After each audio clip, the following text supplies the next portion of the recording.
Jared Polin, FroKnowsPhoto.com, back with another Flickr photo of the week, taken from the Flickr photo group. You should all get your pictures up there. I'm here with Steve Stanger. I hope I got it right. You got it right. You're not a stranger, Stanger, because there's no R in there. So anyway, yeah, it is true.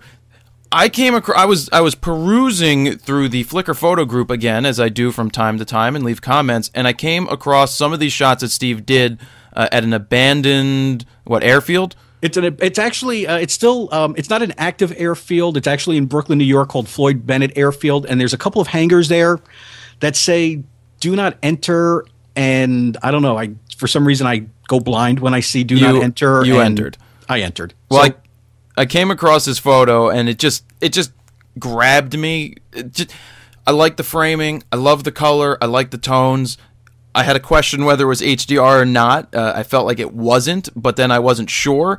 But even if it was HDR, it would probably say that it's a very successful one, because I wouldn't know either way. But we'll find out that it's not HDR. We'll find out how the picture was edited, tweaked, and also the C word, because it was slightly cropped. But we're going to find out why it was cropped, and I'll explain a few things about that. So why don't you run down what you were doing in a do not enter place? You know what? Did you find Mel Gibson in a time capsule? No, we did not. Actually, I wasn't looking for Mel Gibson because I'm actually a little scared to run into Mel Gibson. So. Yeah, but in this way, he would have been frozen in 1920 as part of a project. You never saw that movie, did you? I did. No, I did. And actually, I didn't even think of it until you just mentioned it. I saw that movie a long time ago. You're right, when they find him frozen. And I forget what it's called at this point. But anyway, yeah, this is what it just reminded me of. But anyway, go ahead. Why don't you run down this image? Okay. Shot it with my D40. Had the 35 millimeter f1.8 prime lens on there, which I absolutely love, and it never comes off my camera, or very rarely comes off the camera. The picture, I called it circuit breakers. It probably should have been fuse boxes, because I think that's what they were using back then.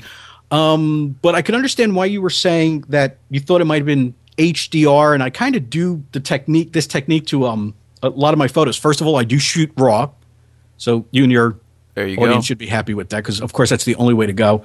And really didn't do a lot of work with it within raw itself, and of course the picture was a little bit muddy, so up the exposure, did some the pre-sharpening there in Adobe Camera Raw, and then brought it into Photoshop. Now this is something I've been doing, and I'm not sure where I picked up this technique, and I kind of do this right away to work on the contrast of the photo, and that's to duplicate the layer and then set the blending mode to soft light. And then you kind of adjust the opacity, and it really does some kind of cool things to the contrast. Now, if you want something really extreme, instead of setting it to soft light, you set it to overlay. Mm-hmm. But what I did in this picture is, after duplicating the layer, I converted it to black and white. So I had the color version, the black and white layer on top of that, set it to soft light, and adjusted it there too. And again, it really gives it kind of a different look. And I think that's why in this photo, I think it did add some depth to it, not depth of field, but I think that's why you do get that kind of tonal range, because there is almost kind of that black and white layer mixed in, if that makes sense. Yeah, it's a really solid tone. The colors, the tones, that's why it pops out, and that's why I don't know if that will classify as an HDR or not, being that there's multiple layers doing, pulling back on contrast. Right. But it doesn't. Who gives a shit? A good photo is a good photo. I mean, I am a HDR hater, but I'm an HDR hater when it punches me in the balls, kicks me in the balls and stabs me in the eye. And that's just 99% of those HDR photos out there kick you in the balls and stab you in the eye because they're so vibrant and over the top that you sit there and go, that sucks. But when I look through Steve's work here, I came upon English hurting me today. I came across picture after picture of just solid inanimate object photos. It looks like you have a real knack for giving emotion to inanimate objects. And well, like a friend of mine said years ago, and it was definitely a compliment, because I've told other people this and they're like, that's not nice. A friend of mine said to me, you take good pictures of crap. And I kind of get it. And I understand, if you knew my buddy, you would understand that that really was a compliment. I thank you too, because again, I guess just seeing this, and I do love, to me, this was like a gold mine. I love crusty and rusty and, stuff like that. And then you go look at my photos and people are like, hey, nice pictures of flowers. So it's kind of a weird mix. It's just with inanimate objects. It's like I did the same thing. I shot a 1920s style factory a long while ago. If you look in the portfolio, all those images are in there of hanging out for 4 or 5 hours in a plant that used to weave asbestos, and now they weave landing belts for the Navy, Army, for the armed forces. We'll just call it that. But it takes some skill to be able to take inanimate objects and find something there in your framing to bring them to life. And that is where the 35-1.8, the 50-1.4, and the 85-1.4 come in handy. It's just, what I notice is when you're shooting inanimate objects and you want to add an interesting frame, you want to have everything flat, not the tones, but I mean the flat, the square look.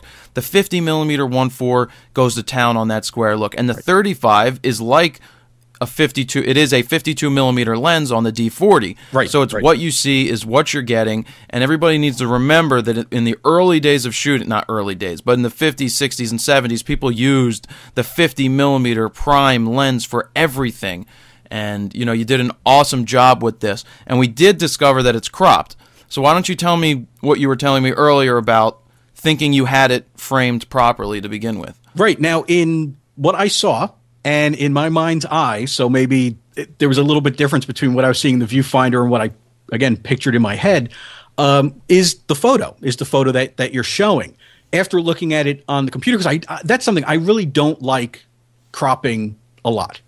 I mean, there are times I have to, but what happened here is when I'm looking at this, I'm like, okay, this looks great, but on the left-hand side of the photo, there was next to these fuse boxes, a roll-up door, and a little bit of the frame got into my picture. The frame of the door got into my frame, and you know what? If there was more of it exposed, I would have left it, but it really looked like a mistake to me. Because you couldn't quite make out what it was. It wasn't another beam. It was just kind of this black stripe there, and again, that was cropped out.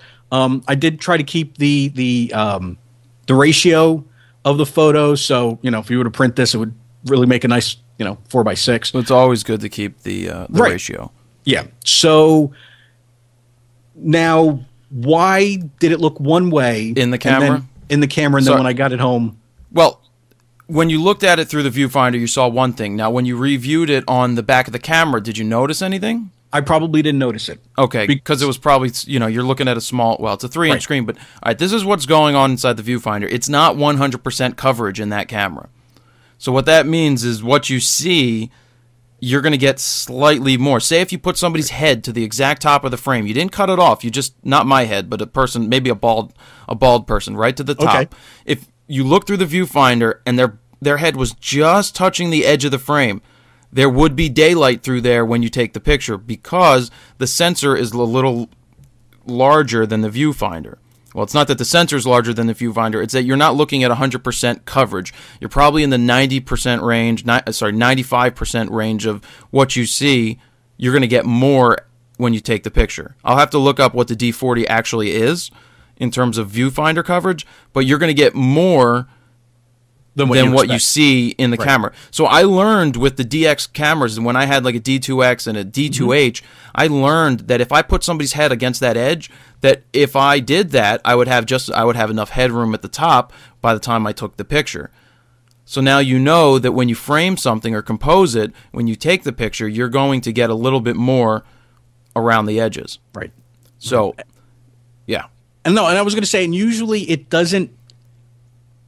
In the type of photos I take, usually it doesn't matter. For example, like if this brick wall did continue to the left a little bit more, it would have been fine and I would have left it. I liked the original composition I had, other than when I looked at it, of course, got home, dumped everything onto my iMac, and I'm looking and I'm like, because it really didn't. If it offered some sort of detail, if it added, and in a way it kind of took in my to me, it seemed like it took away and cropped. But like I said, it was a very small crop, luckily. But as far as just to kind of get back into what else I did with the photo in Photoshop, and you don't even need Photoshop necessarily to do this stuff.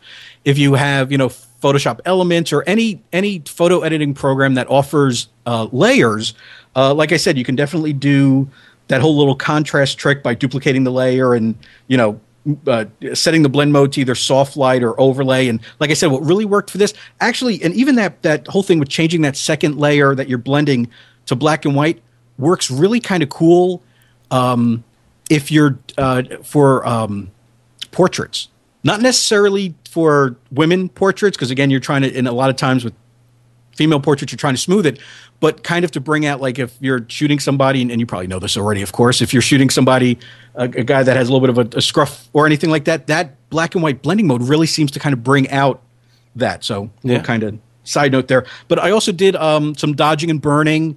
Again, not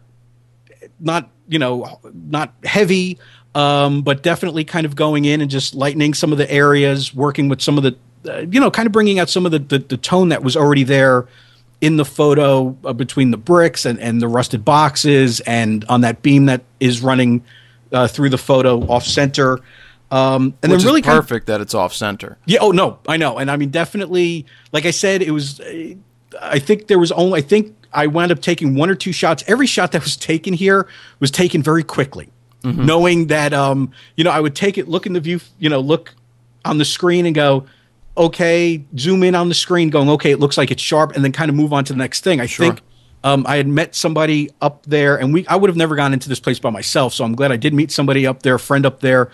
We went through, and I think if we were in there 10, 15 minutes at the most, it was a lot. And so it was kind of moving quickly, no tripods, nothing, all handheld.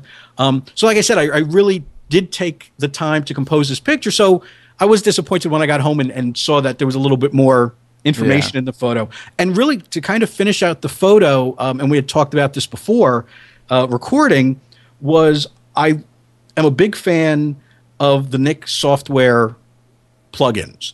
And again, just like anything else, like you had mentioned HDR, I kind of agree with you. I think a little bit of a touch of either HDR or a touch of plugins goes a long way. The old "a little goes a long way."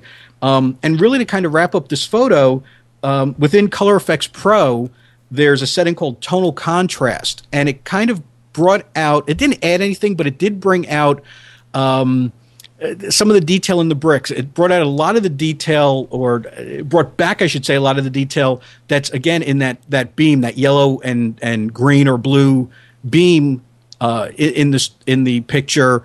Brought out a little bit of the rust, brought out a little bit of the crackling paint in there, but not, again, I was just really kind of happy with what the photo looked like originally, just added to it. If people don't want to do the, Color Effects Pro, the Nik software, because I know that stuff can get pretty expensive, definitely something to check out is Topaz Adjust. And that is like, I think, a $50 plugin, and like everybody talks about it. And you can still do the same kind of add quote unquote drama to the photos or detail to your photos. All right. Well, we got to start wrapping it up here. One thing I did want to throw in there real quick. The movie's Forever Young, by the way. Gotcha. So there's three. The beam's not in the middle, which is great composition. Right. There's three boxes on the left. A rule of thumb is if you have things in threes, they look really cool, not symmetrical. If you have two boxes, if you had four boxes together, then if you shot that right in the middle, the symmetry would play really well. So it seems like things with threes do really well in photos like this, especially not right in the middle and not symmetric. So I am going to wrap it up, man. Cool. Thank you for having me on. I thank you very much for putting this photo up there. And everybody, get your photos into that Flickr photo group, and maybe I will select yours next. Steve, thank you very much. Thank you for having me on. Jared Polin, FroKnowsPhoto.com. See ya.